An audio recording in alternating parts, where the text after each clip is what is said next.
Shalom, chers amis téléspectateurs, chers amis internautes et chers amis auditeurs, vous tous qui êtes branchés à cette émission qui est une émission de la parole, une émission d'enseignement, une émission de maturité. Pour ceux qui sont fidèles à notre chaîne, ils peuvent se rappeler que dernièrement, nous avons parlé sur la problématique de l'huile d'onction. Nous avons démontré que l'huile d'onction, celui qui en est l'auteur, c'est Elohim lui-même, qui avait recommandé à Moïse pour qu'on fasse l'huile d'onction. Pourquoi? Pour consacrer le souverain sacrificateur Aaron avant qu'il puisse entrer dans l'exercice du sacerdoce. Nous avons vu que cette huile d'onction avait une formule propre pour qu'elle soit appelée huile d'onction. Cela veut dire que c'était le mélange de plusieurs parfums qui sortaient des arbres, bien sûr, et ce parfum-là, quand on les mélangeait, ce qui sortait de ce mélange, c'est ce qu'on appelait l'huile sainte. Un petit détail, nous avons démontré que on ajoutait l'huile d'olive à ce parfum-là, et ce qui sortait maintenant de cette formule-là était appelé l'huile sainte. Et Elohim avait aussi donné le mandat aux personnes qui devaient préparer cette huile. C'était Bethraël et Oholiab. Ensuite, nous avons trouvé que cette huile d'onction, dans cette dispensation-là, était versée sur la tête du souverain sacrificateur, la tête du roi, la tête du prophète et sur les ustensiles du tabernacle. Et nous avons trouvé que dans cette dispensation-là, Elohim avait demandé à Moïse qu'aucun Israélite ne pouvait composer cette huile-là, même s'il maîtrisait la formule. Et que quiconque pouvait composer ce parfum-là sans mandat devait être retranché parmi le peuple israélite. Et que cette huile-là ne pouvait jamais être appliquée sur le corps d'un homme ou d'un étranger. Voilà comment les choses se sont passées. C'est une petite récapitulation avant qu'on puisse maintenant parler aujourd'hui. Nous continuons avec la problématique de l'huile d'onction, mais suite et fin. C'est-à-dire que c'est aujourd'hui que nous allons terminer ce message. J'ai eu des réactions de bien-aimés serviteurs qui ont été dans la joie pour cet enseignement et qui m'ont demandé si je pouvais parler certaines histoires que je vais ajouter aujourd'hui pour que le message soit complet. Alors, l'onction dans la nouvelle alliance. Parce que tout ce que nous avons parlé dans notre émission passée touchait beaucoup plus l'ancienne alliance. Maintenant, qu'est-ce que la Bible dit à propos de l'onction dans la nouvelle alliance pour que notre message soit au grand complet? Ce que nous devons retenir, c'est quoi? Comme dans l'ancienne alliance, la nouvelle alliance aussi, les souverains sacrificateurs ne pouvaient pas commencer le travail sans l'onction. Ils devaient aussi être lavés comme Moïse avait lavé aussi Aaron. C'est pourquoi Jean-Baptiste va laver aussi le maître dans les Jourdains, les jours du baptême. Et une fois que le maître a été baptisé, il est allé dans le désert pour faire la prière de 40 jours, comme nous le connaissons tous. Lorsqu'il est revenu de cette prière dans le désert, il entre dans le temple. Il prend les rouleaux. Il ouvre dans Luc chapitre 4, verset 18. Et là, si nous allons essayer de prendre les Écritures, nous allons comprendre quelque chose qui va se passer et qui nous montre la différence avec l'onction dans l'ancienne alliance. Nous prenons Luc chapitre 4, verset 18. L'esprit de l'Adonai est sur moi, parce qu'il m'a oint pour annoncer une bonne nouvelle aux pauvres. Il m'a envoyé pour guérir ceux qui ont le cœur brisé, pour proclamer aux captifs la délivrance, aux aveugles le recouvrement de la vie, pour envoyer libres les opprimés, pour publier une année de grâce de l'Adonai. Le verset 20 dit, ensuite, il ouvrira les livres, les remit aux serviteurs et s'assit. Tous ceux qui se trouvaient dans la synagogue avaient les regards fixés sur lui. Alors, il commença à leur dire, aujourd'hui, cette parole de l'Écriture que vous venez d'entendre est accomplie. Voilà, mes chers frères, comment les choses se passent dans la nouvelle alliance. Le maître explique aux gens les choses qui sont passées d'une manière réelle. Il ouvre les livres. Il tombe sur l'écriture de Luc 14, 18, qui avait été dite par Ésaïe. Il dit ceci.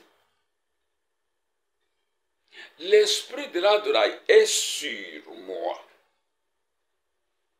Il m'a oint. Il ne termine pas par là. Il montre même le travail de l'onction qu'il avait reçu en étalant quelques grandes lignes. Il dit, il m'a oint pour annoncer une bonne nouvelle aux pauvres, guérir ceux qui ont le cœur brisé, proclamer la délivrance aux captifs, proclamer aux aveugles le recouvrement de la vie, envoyer libres les opprimés et publier une année de grâce de l'Adonai. Là, nous comprenons que le maître définit même le travail de son onction. Il démontre bien quelques points que l'onction dans l'Adonai devait accomplir. C'est-à-dire annoncer une bonne nouvelle aux pauvres. Pourquoi il a parlé de pauvres? Est-ce qu'il n'y avait pas de riches à l'époque où il est descendu sur la terre? il y en avait bien sûr. Mais aux yeux d'Élohim, toute personne qui n'a pas encore reçu le salut, c'est un pauvre. Même s'il a de l'argent, même s'il n'a pas de l'argent, il est pauvre parce que la richesse, c'est le salut de l'âme. Quand une personne est sauvée, cette personne-là est riche. Même s'il ne peut pas être riche sur le plan matériel, mais il est riche plus que celui qui a le matériel, mais qui n'a pas le salut. Guérir ceux qui ont le cœur brisé, oui. La seule personne qui peut guérir le cœur brisé de l'homme sur la terre, c'est Yehoshua HaMashiach. Pas autre chose. Nous avons vu des gens sur cette terre des hommes qui ont de moyens, mais qui n'ont pas la paix du cœur.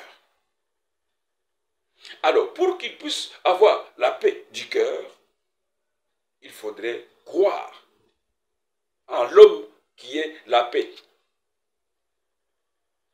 Proclamer la délivrance aux captifs, oui. Tous ceux qui n'étaient pas encore sur le chemin du salut, tous ceux qui n'avaient pas encore écouté la bonne nouvelle, tout ce monde-là était captif de l'ennemi. Mais pour qu'ils reçoivent la délivrance, il fallait que ce monde-là écoute l'évangile, écoute la bonne nouvelle. Et dès que ces personnes-là croient à la bonne nouvelle, elles ne sont plus encore captives, mais elles sont libérées. Proclamer aux aveugles le recouvrement de la vie. Quand on parle d'aveugles ici, bien aimés, ce ne sont pas des véritables aveugles au sens propre du mot. On peut avoir des yeux comme nous avons là, mais tout en étant aveugle aux choses spirituelles. On ne comprend rien de ces choses-là, on est aveugle. C'est comme ça que vous vous rappellerez que lorsque il a appelé Paul, il dit que j'ai été choisi du milieu de ton peuple, du milieu des païens, vers qui je t'envoie pour que tu leur ouvres les yeux. Donc ça dit qu'il faut que la personne soit, comment dirais-je, connectée à la vie spirituelle.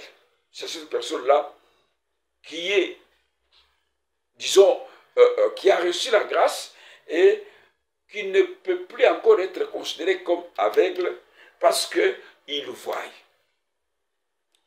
Envoyer libre les opprimés. Donc vous comprenez que la vie véritable qui est venue sur la terre, une fois que tu crois à cette vie-là, tout ce que nous sommes en train de parler, d'énumérer ici, tu les vis, tu es là. Et publier une année de grâce de l'Adonai. À partir de ce moment-là, jusqu'au maintenant, jusqu'à l'enlèvement de l'Église, nous vivons dans l'année de la grâce. Bien-aimés téléspectateurs, vous tous qui aimez la parole, tous ceux qui participent à la sacrificature, à la nouvelle alliance, ils forment le corps qui est l'Église. Et une fois que ces personnes-là font partie du corps qui est l'Église, comme la tête du corps a reçu l'onction descendue du ciel, et l'huile qui devait se répandre sur le pan de la robe du sauveur sacrificateur dans l'ancienne alliance, dans la nouvelle alliance, cette huile-là se répand sur le corps, l'église de l'Adonai, et l'église reçoit l'onction. Nous pouvons voir dans Colossiens, chapitre 1er, verset 18. Qu'est-ce que la Bible déclare? Colossiens, chapitre 1er, verset 18. La Bible dit ceci. Il est la tête du corps de l'Église, c'est-à-dire Adonai, Yehoshua, est la tête du corps de l'Église. Il est le commencement, le premier d'entre les morts, afin d'être en tout le premier. Mais ce qui nous intéresse beaucoup ici, la Bible montre que il est la tête du corps de l'Église. Ce qui veut dire que comme il a reçu l'onction descendue du ciel, l'huile devait se répandre aussi sur son corps. L'huile devait se répandre sur son corps. C'est tout à fait simple, chers amis amoureux de la parole. Nous devons savoir que le sacerdoce a changé. Comme Hébreux chapitre 7, verset 12 le dit. Comme le sacerdoce a changé, même les rites et les cérémonies ont changé car les choses ont été réformées. Si vous prenez Hébreux 9, verset 1, vous allez sauter pour le verset 8 à 10. Enfin, vous prenez le verset 12. Vous allez comprendre que les choses ont changé. Pourquoi? J'aimerais qu'on lise un peu le verset le plus important. C'est Hébreux chapitre 7, verset 12. Qu'est-ce qu'on nous dit là-bas? 7, verset 12. Car les sacerdoces étant changés, il y a aussi nécessairement un changement de loi. Donc, comme le sacerdoce a changé, il n'est plus encore ni lévitique ou aaronique, mais il est royal. La Bible est claire en disant il y a aussi changement de loi. Ce qui veut dire que même le culte aussi a changé. Les choses qui se sont passées dans l'ancienne alliance n'étaient que l'ombre des choses à venir. On ne peut pas encore revenir aux histoires qui étaient dans l'ombre et les appliquer dans la réalité. C'est pourquoi, aujourd'hui, dans cette dispensation de la grâce, il faut que la personne croie à la bonne nouvelle du salut. Soulignez beaucoup cela. Que la personne croie à la bonne nouvelle du salut. Ok? Cette bonne nouvelle remplace la cérémonie du sang. Parce que là, on devait prendre le sang, on devait appliquer, comme vous l'avez suivi dans notre émission passée. Mais maintenant, lorsque nous croyons à la bonne nouvelle du salut, nous l'acceptons. La Bible nous dit ceci. Hébreux 9.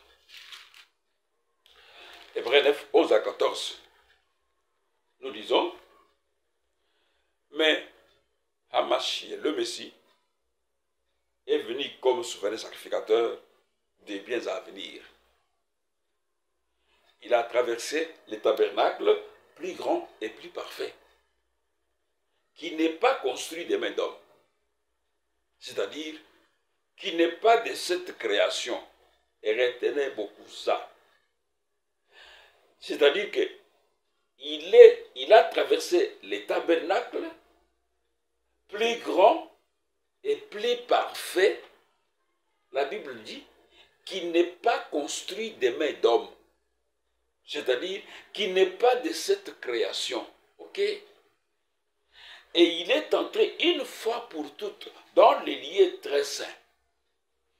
Non avec le sang des boucs et des veaux, mais avec son propre sang, ayant obtenu une rédemption éternelle. Voilà, mes chers frères. Donc, c'est comme ça que vous verrez.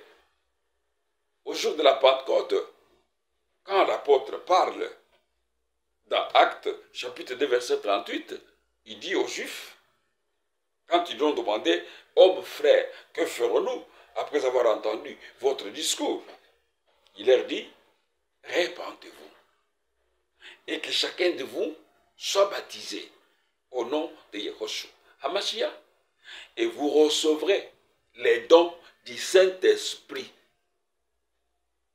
Car la promesse est pour vous, pour vos enfants et pour tous ceux qui sont au loin, en aussi grand nombre qu'Adonai les appellera. Vous comprenez, mes chers frères? À ce moment-là, lui seul, Adonai, étant le vrai bélier, ce n'est qu'en ce moment-là, une fois qu'on a cru en lui et qu'il nous a pardonné le péché, que le Saint-Esprit peut venir, car il n'y a plus de péché dans cet homme-là. Nous le voyons dans Actes 10, 44 à 48. Vous connaissez très bien l'histoire de Corneille.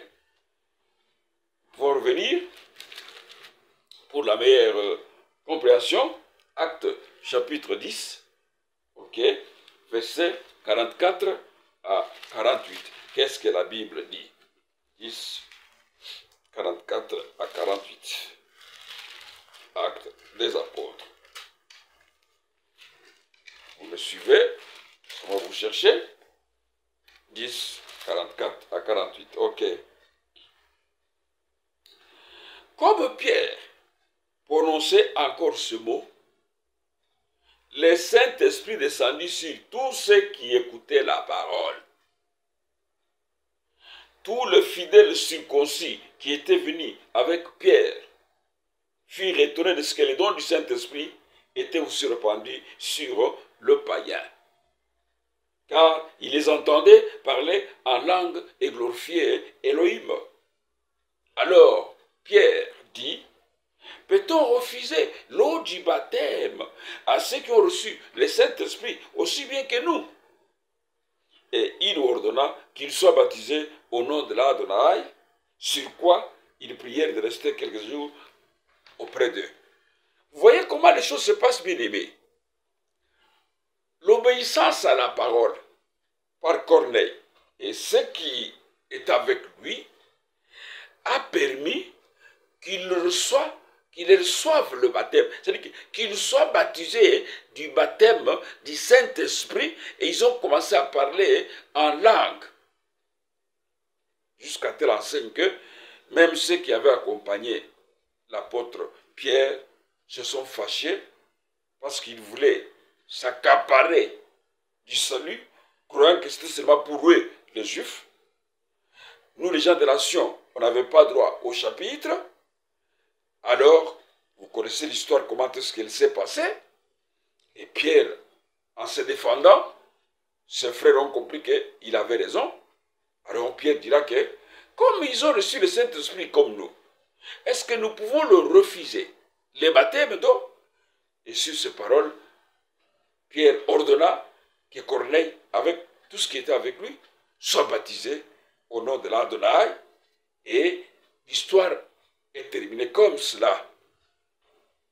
Alors, vous comprenez que quand ils ont reçu le Saint-Esprit, les choses ont changé par rapport à ce qui s'est passé dans l'ancienne alliance. Dans la nouvelle alliance, bien aimé, il n'y a pas question de prendre de l'huile pour verser sur la tête des ministres, parce que, commençant par lui-même, il nous a démontré noir sur blanc. On n'a pas vu un prophète qui s'est tenu devant lui pour verser de l'huile sur sa tête.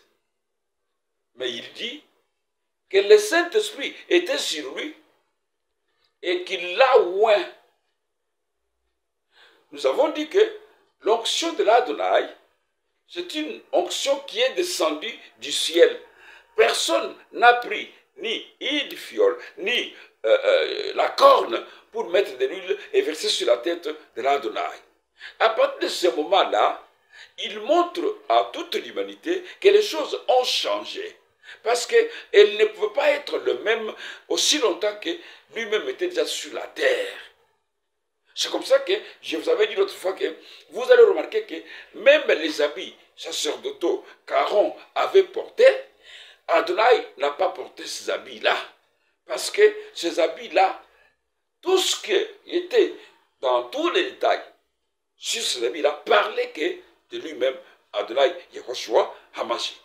Alors c'est comme ça qu'en venant dans le monde, il est venu accomplir tout ce que la loi avait enseigné. De ce fait, il ne pouvait plus encore porter les habits sacerdotaux comme Aaron les portait. Parce que lui, il était l'accomplissement de tout ce qui était sur Aaron.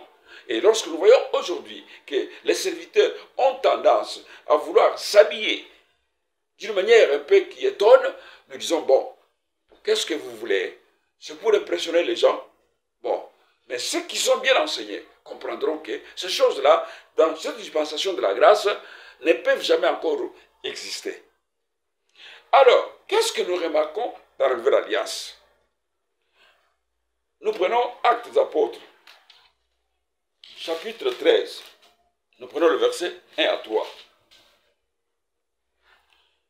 Il y avait dans l'église d'Antioche des prophètes et des docteurs.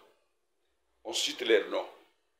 Barnabas, Siméon appelé Niger, Lucius de Cyrène, Manaën, qui avait été élevé avec Hérode les tétrarques, et Saul. Verset 2.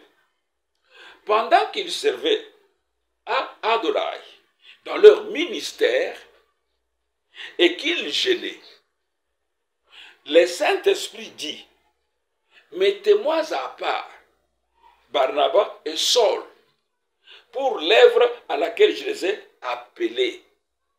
Allons, verset 3. Alors, après avoir gêné et prié, ils leur imposèrent les mains et les laissèrent partir. Vous voyez que quand ils mettent à part, selon la recommandation du Saint-Esprit, ils mettent à part Paul et Barnabas, ou Barnabas et Paul, la Bible dit, après avoir gêné et prié, ils leur imposèrent les mains, tout simplement, et ils les laissèrent partir. Mais pourquoi est-ce qu'ils n'ont pas pris de l'huile pour verser sur la tête de Paul, sur la tête de Barnabas, pour qu'aujourd'hui, les serviteurs puissent quand même se défendre avec un argument valable que non? Regardez, lorsqu'on a mis à part Barnabas et Saul, on a versé de l'huile sur leur tête et on les a laissés partir. Non, la Bible est claire.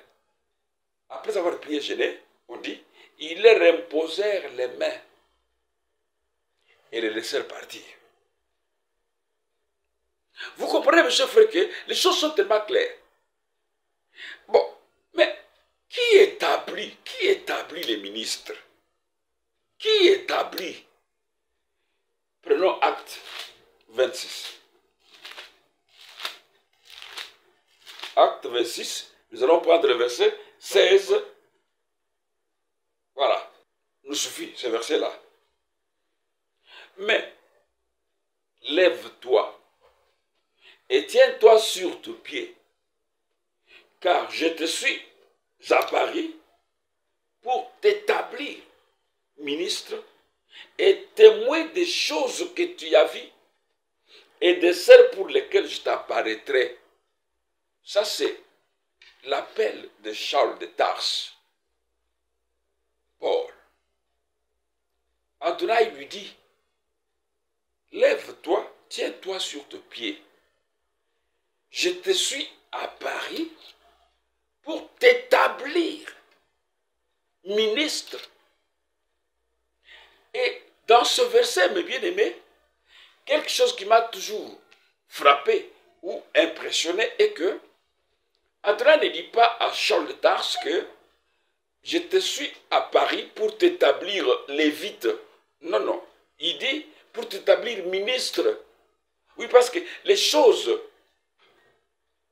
ont changé et les serviteurs qu'Élohim choisit pour les mettre dans son œuvre ne sont pas des lévites, mais ce sont des ministres. Parce que, biologiquement parlant, ils ne descendent pas d'Aaron. C'est comme ça, vous voyez, il dit à Charles de Tarse que je te suis à Paris pour t'établir ministre. Je demandais, je posais la question ici, qui établit? La réponse est là. C'est Adonai, Yehoshua, qui établit les ministres, chers frères et sœurs. Ce ne sont pas les hommes qui établissent les ministères. Non. Ni même les écoles théologiques. Jamais. Nous avons étudié à maintes reprises. Quelqu'un peut entrer dans une école théologique. S'il n'est pas appelé par Yehoshua, il entrera, il étudiera sa théologie, il sortira aussi sans appel. Mais si une personne entre dans la théologie et qu'il a l'appel de l'Adonai, quand il va sortir, il sortira avec son appel. Et la manière dont il va travailler selon l'appel qui lui a été adressé par Yehoshua, et non selon ce qu'il a reçu à l'école de la théologie. Donc, c'est Adonai Yehoshua qui établit. Alors, même pour recevoir le Saint-Esprit, qu'est-ce que la Bible nous dit? Dans Actes, chapitre 8. Nous allons prendre le verset 14 à 17. 8, 14 à 17. Les apôtres qui étaient à Jérusalem, ayant appris que la Samarie avait reçu la parole d'Élohim, y envoyèrent Pierre et Jean.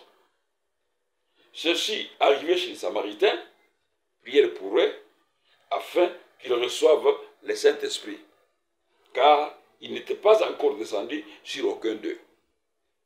Ils avaient seulement été baptisés au nom de l'Adonai Yehoshua.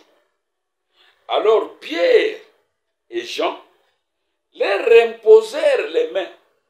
Écoutez, leur imposèrent les mains. Et ils reçurent le Saint-Esprit. Mais on ne dit pas que Pierre ont pris de l'huile, ils ont versé sur la tête pour dire que non, c'est aujourd'hui qu'on va vous baptiser du Saint-Esprit. On prend de l'huile, venez avec vos bougies allumées, comme nous sommes en train de le voir aujourd'hui dans beaucoup d'églises. Voilà, c'est le jour du Saint-Esprit, nous allons prier pour que vous receviez le Saint-Esprit. Venez avec des bougies, on prend de l'huile, on commence à verser sur les têtes des disciples. Non.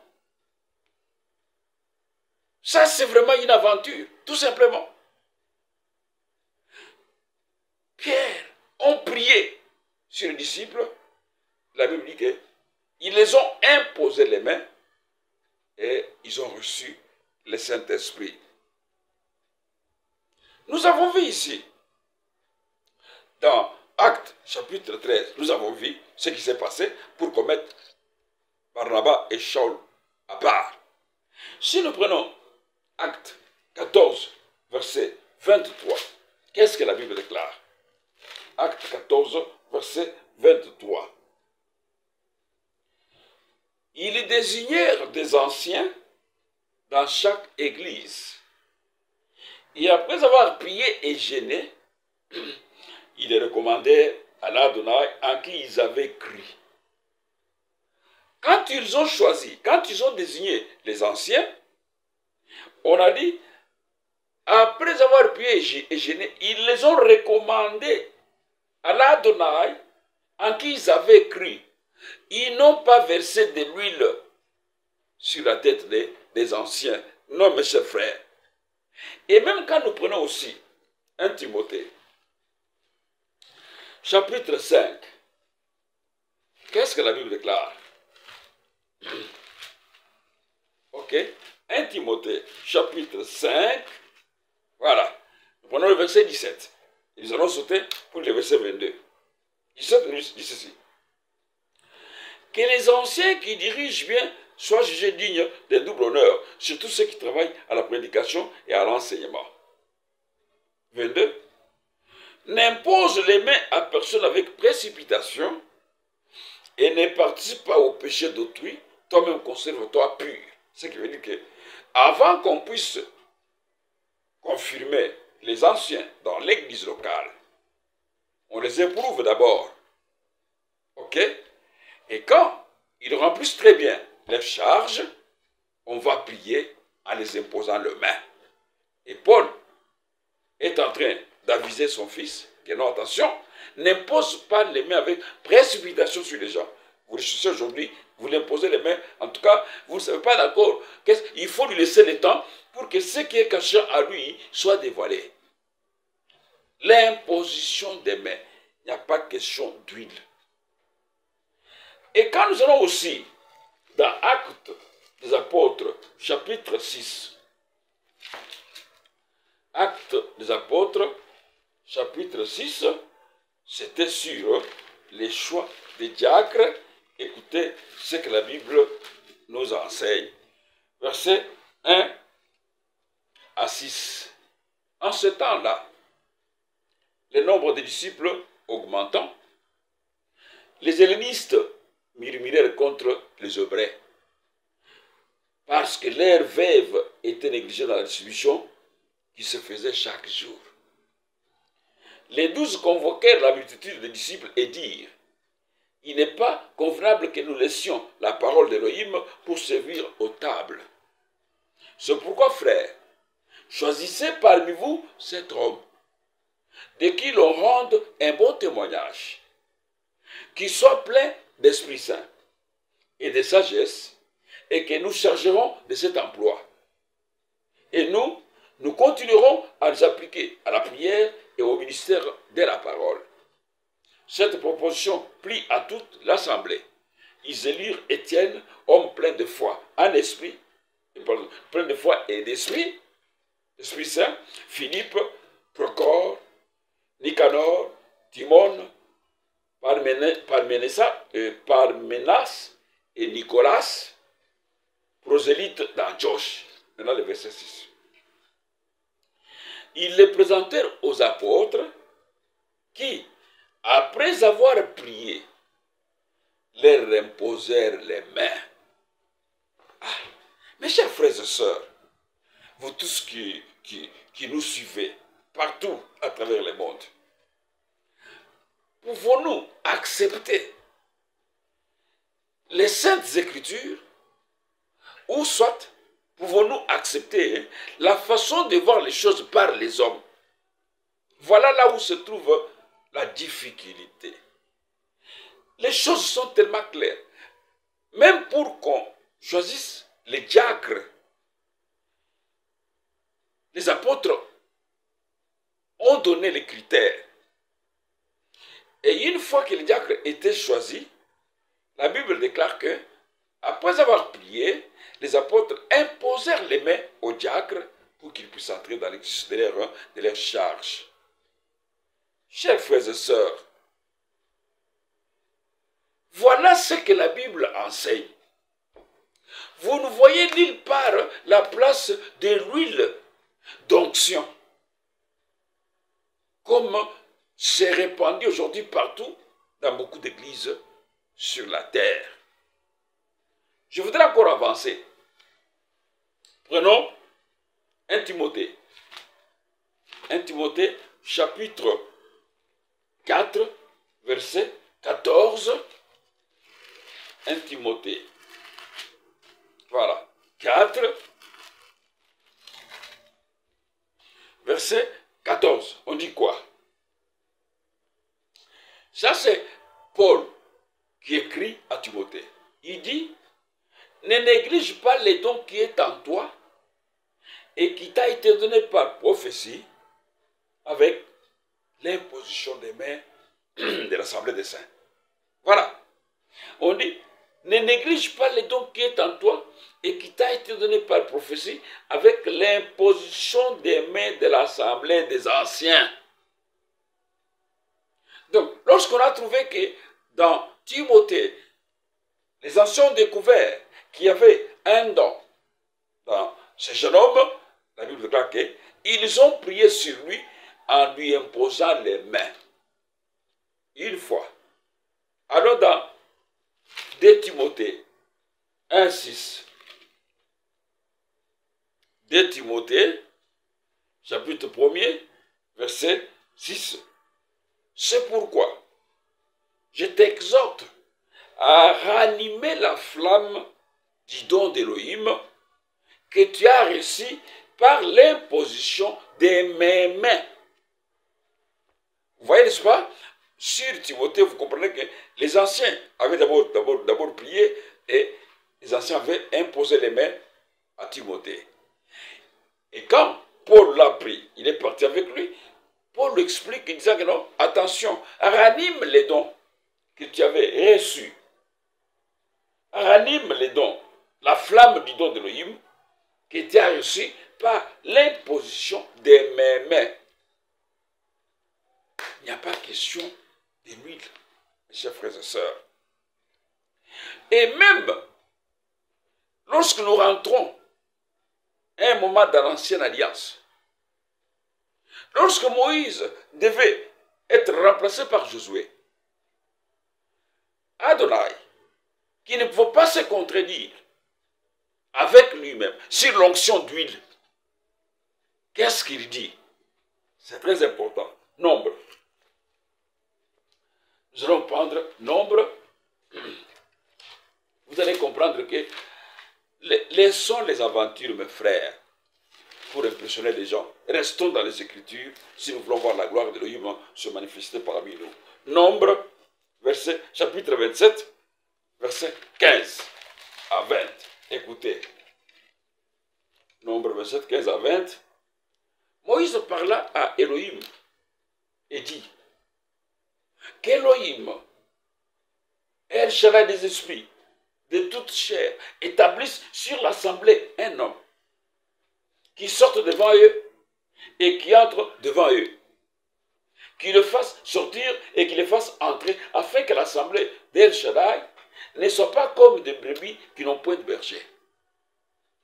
Élohim dit à Moïse, prends Josué, fils de Nun, homme en qui réside l'esprit, et tu poseras ta main sur lui. Écoutez, tu poseras ta main sur lui. Tu le placeras devant les sacrificateurs Éliazar et devant toute l'assemblée, et tu lui donneras les ordres sous leurs yeux. Tu les rendras participants de ta dignité, afin que toute l'assemblée des enfants d'Israël l'écoute. Vous avez compris? Élohim ne dit pas à Moïse, comme il avait dit à Moïse sur Aaron, non, approche-le, prends de l'huile, mets sur sa tête. Non, non. Il fallait maintenant un remplaçant. Alors, Élohim dit à Moïse, prends Josué, fils de Nun. Voilà. Prends Josué, fils de Nun, homme en qui réside l'esprit, et tu poseras ta main sur lui. Nous allons enchaîner avec Deutéronome, chapitre 30, au verset, chapitre 34, Deutéronome, chapitre 34, verset 9. Qu'est-ce que la Bible déclare?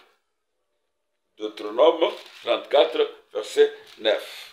Ok. Josué, fils de Nun, était rempli de l'esprit de sagesse, car Moïse avait posé ses mains sur lui. Les enfants d'Israël lui obéirent et se conformèrent aux ordres qu'Élohim avait donnés à Moïse. Mais pourquoi? Celui qui devait succéder Moïse, Élohim ne dit pas à Moïse que non, prends l'huile, verse sur la tête de Josué, comme il a fait avec Aaron, pour montrer que Élohim ne peut pas se contredire. Il savait que l'huile sainte, qui devait être versée sur la tête du souverain sacrificateur Aaron symbolisait ou manifestait ou soit annonçait déjà quelque chose qui devait se passer. C'est-à-dire que lorsque le souverain sacrificateur viendra, le vrai viendra, c'est lui qui aura aussi l'onction sur sa tête, mais son onction à lui sera une onction qui vient de la part de l'Adonai lui-même. Mes amis, donc, nous avons vu que l'huile d'onction avait toute une formule. C'est-à-dire, les aromates étaient associés à l'huile d'olive. Mais aujourd'hui, nous prenons de l'huile. Simba, Livio, Chachacha, voire même l'huile de palme, même l'huile d'olive pure, que les autres utilisent, tout cela n'est pas l'huile d'onction. Et d'ailleurs, en lisant les Écritures, nous savons qu'il n'y a qu'un seul olivier, qui est Hamashia. Il n'est pas question d'aller chercher l'huile de l'arbre. Pourquoi? Parce que nous avons le véritable arbre, qui est la source même de l'onction véritable. C'est lui, le Messie. Prenons 1 Jean, chapitre 5, verset 20. Qu'est-ce que la Bible déclare? 1 Jean, c'est moi vous cherchez? Ok, 1 Jean 2, verset 20. Écoutez ce que la Bible déclare. Pour vous, vous avez reçu l'onction de la part de celui qui est saint. Et vous avez tous de la connaissance. Vous voyez, pour vous, vous avez reçu l'onction de la part de celui qui est saint. Et vous avez tous de la connaissance. Enchaînons avec le verset 26 au verset 27. On dit ceci. Je vous ai écrit ces choses au sujet de ceux qui vous égarent. Pour vous, l'onction que vous avez reçue de lui, vous voyez, de lui, pas d'un homme, l'onction que vous avez reçue de lui demeure en vous. Et vous n'avez pas besoin qu'on vous enseigne. Mais comme son onction vous enseigne toutes choses, et qu'elle est véritable, et qu'elle n'est point un mensonge, demeurez en lui selon les enseignements qu'elle vous a donnés. Le Saint-Esprit. Le Saint-Esprit, mes chers frères. Alors, vous avez compris que les choses sont tellement claires qu'on ne peut même pas chercher à faire des débats. La question que nous pouvons nous poser aujourd'hui, qui doit oindre aujourd'hui? Qui doit oindre cette huile-là, huile sainte? Ah, dans cette dispensation du Saint-Esprit, vous nous prenez encore de l'huile d'olive. Vous dites que non, c'est l'huile d'onction. Pour pouvoir mettre sur les têtes des gens et que non, nous les consacrons. Non. Prenons 2 Corinthiens. 2 Corinthiens, chapitre 1er, verset 21. Qu'est-ce que la Bible déclare? 2 Corinthiens, chapitre 1er, verset 21. Nous lisons. Et celui qui nous a fermis avec vous en Hamashia et qui nous a oint, c'est Elohim. Et celui qui nous a fermis avec vous en Hamashi et qui nous a oint, c'est Elohim. Parce que du moment que nous sommes dans la dispensation, le Saint-Esprit est devenu au jour de la Pentecôte et que l'Église a été baptisée de ce Saint-Esprit-là, aujourd'hui, dans l'Église, c'est lui qui nous baptise du Saint-Esprit, c'est Adonai. Ce n'est pas une personne quelconque. C'est pourquoi on dit, pour vous, celui qui vous a fermé en Elohim et qui vous a baptisé ou qui vous a oint, c'est Elohim. Là, vous comprenez que, contrairement à l'ancienne alliance, la Bible nous confirme que c'est Elohim qui oint. Nous avons reçu le Saint-Esprit, qui est même la véritable onction. qui nous qualifie, qui nous enseigne, qui nous donne la capacité de remplir valablement les ministères ou les dons qu'il a disposés pour son Église. L'huile dans l'Ancienne Alliance était le symbole du Saint-Esprit, mes chers frères, car les béliers n'étaient pas encore morts pour avoir la corne, la puissance. Mais quand il fut tué, nous avons reçu son esprit en nous. Ce que vous devez remarquer, et ce que vous devez noter très bien, est que les seuls en qui tous les trois types d'onction se retrouvent n'est autre que le Messie, Hamashi. Et retenez que c'est lui qui est le vrai souverain sacrificateur, à l'ordre de Melchizedek. C'est lui qui est le vrai et l'unique véritable roi. Et c'est lui, l'unique et le véritable prophète. Le vrai prophète, c'est lui. Nous prenons Hébreux, chapitre 1, verset 1 à 3. Après avoir autrefois, à plusieurs reprises, et de plusieurs manières, parlé à nos pères, par les prophètes, suivez très bien. Elohim, dans ces derniers temps, nous a parlé par les fils. Il l'a établi héritier de toutes choses. Par lui, il a aussi créé l'univers. 3. Le Fils est le reflet de sa gloire. Voilà la différence entre celui-ci et tous ceux qui se vantent sur la terre. On dit, le Fils est le reflet de sa gloire et l'empreinte de sa personne. Retenez bien. Et l'empreinte de sa personne. Et il soutient toutes choses par sa parole puissante. Il a fait la purification des péchés et s'est assis à la droite de la majesté divine dans les lieux très hauts. Si j'ajoute, il est devenu d'autant supérieur aux anges qu'il a hérité d'un nom plus excellent que le leur. Le nom de Yeshua que nous proclamons là. Mes chers frères et sœurs, donc, le vrai prophète, c'est Adonai Yehoshua Hamashi.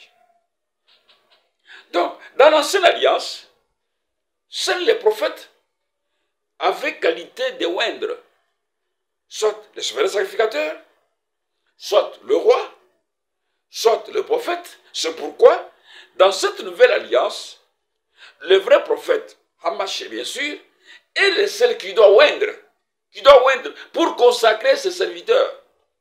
Et il l'a fait au jour de la Pentecôte, lorsqu'il a baptisé son Église par le Saint-Esprit. Comme vous pouvez le lire dans Acte 1er, verset 8, Acte 2, 1 à 4, et vous complétez aussi avec ce que nous venons de lire, Jean 2, verset 20, et 1 Jean 2, verset 27. Je ne peux pas terminer cette affaire d'huile d'onction sans évoquer le verset sur le malade, comme Jacques dit dans l'épître de Jacques, chapitre 5, 14, 15. Quelqu'un est-il malade qu'il appelle les anciens de l'Église? Que je lise, parce que si je parle comme ça, je risque de me tromper. Ok. Jacques, chapitre 5, suivez très bien, 14, 15. On dit ceci. Quelqu'un parmi vous est-il malade? Qu'il appelle les anciens de l'Église, et que les anciens prient pour lui en loignant d'huile au nom de l'Adonai. Attention, on ne dit pas en loignant d'huile sainte. Non, non. On précise bien, en loignant d'huile au nom de l'Adonai. Mais écoutez bien le verset 15. La prière de la foi sauvera le malade, et le Seigneur le relevera, et s'il a commis des péchés, il lui sera pardonné. Donc, ça, ce n'est pas l'huile sainte. C'est l'huile d'olive, comme toute huile que vous pouvez prendre là. C'est pourquoi Adonai est clair. Mes chers frères, Dieu pas se contredire avec sa parole. Nous retenons ceci. Premièrement, l'huile sainte ou l'huile d'onction était préparée sur la base d'une formule de plusieurs parfums. 2. L'huile sainte ou l'huile d'onction avait été ordonnée par Elohim pour l'investir d'Aaron ou la consécration de ses fils, du roi ou du prophète ou des ustensiles du tabernacle. 3. Elohim avait donné le mandat à Bethsaël de préparer cette huile et pas une autre personne. 4. Elohim avait recommandé à Moïse d'avertir les enfants d'Israël de ne plus s'hasarder, de fabriquer cette huile en suivant la même formule et de ne plus mettre l'huile sainte sur le corps d'un homme ou sur un étranger. 5. Enfin, quiconque oserait le faire serait retranché parmi le peuple, c'est-à-dire il devait mourir. Partant de tous ces arguments, mes chers frères et sœurs, l'huile qui devait être appliquée sur le malade devait être l'huile d'onction ou l'huile ordinaire. C'est comme ça que vous allez m'apprendre Marc 6, 13 chez les Juifs, tout comme Luc 10, 29 à 34, les Juifs dans les habitudes, quand une personne était malade, ils le mettaient de l'huile, même sur le plaie. Mais cette huile-là, ce n'est pas l'huile sainte, parce que personne ne pouvait toucher l'huile sainte, sortir avec ça pour se promener avec l'huile sainte. Jamais. C'est comme ça que vous allez remarquer dans plusieurs cas, même dans les cas des bons samaritains, ce qu'il avait fait, on dit, on est allé, on a mis l'huile dans celui qui avait été, comment dirais-je, frappé. Ce n'était pas l'huile sainte, c'est l'huile ordinaire. Voilà. Mais aujourd'hui, n'appelez pas l'huile d'olive que vous prenez là, que vous achetez dans des magasins, vous avez dans vos églises, que c'est ça l'huile sainte. Non, non. L'huile sainte c'est-à-dire que devait être préparée sur la base d'une formule qu'Adonai avait donnée. Cette histoire-là s'est terminée avec la dispensation d'Aaron. Maintenant, dans notre dispensation à nous, dans la grâce, n'est-ce pas? Amashia, le vrai souverain sacrificateur, l'a inauguré. Et vous avez vu comment il a dit, le Saint-Esprit sur moi, il m'a ouais. Il n'y a pas question de l'huile d'olive, n'importe quelle huile, non. Les apôtres, même, vous allez remarquer que tous, cette histoire-là n'a pas existé. Frères, revenons à l'enseignement apostolique. Voilà la redéfinition de toutes choses pour avoir la véritable réforme ou le véritable réveil dans nos églises. Qu'Adonai vous bénisse.